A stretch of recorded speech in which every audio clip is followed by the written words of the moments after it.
on thus the closure of all public schools indefinitely. Prepare to report to your schools, your places of work tomorrow without fail. These two pronouncements by the Education Ministry and the Kenya National Union of Teachers did little to resolve the crisis in the education sector, as confusion reigned across the country as to whether learning would resume or not. Parents and pupils interpreted the announcements differently, with some reporting to school ready for classes only to find that the schools were still deserted. In some parts of the country, students were in attendance while teachers did not heed to NAT's directive. In others, teachers who resumed duty were surprised to find that parents kept their children away from school.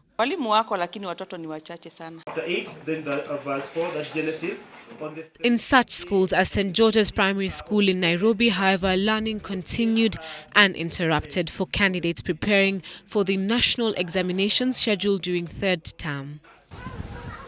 The public education sector is now faced with the challenge of completing core tasks in the education calendar, most urgent being the completion of the syllabus. In September last year, the Kenya National Examination Council postponed national exams by 3 weeks to recover lost time owing to the 3-week-long teachers' strike.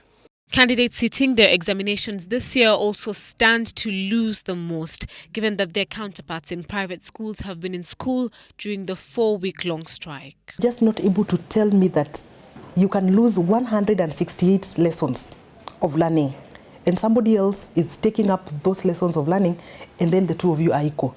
It is unclear whether the government intends to alter the education calendar again to allow students in public schools catch up.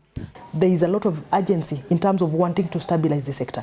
We just can't wake up one morning and the sector is not on its feet for 1 week, 1 month. I think it's beginning to become very unacceptable. If the public education sector is to recover, the government will need to give a clear directive on how lost time will be recovered by students sooner rather than later. Salim Bilu, Citizen Live at 9.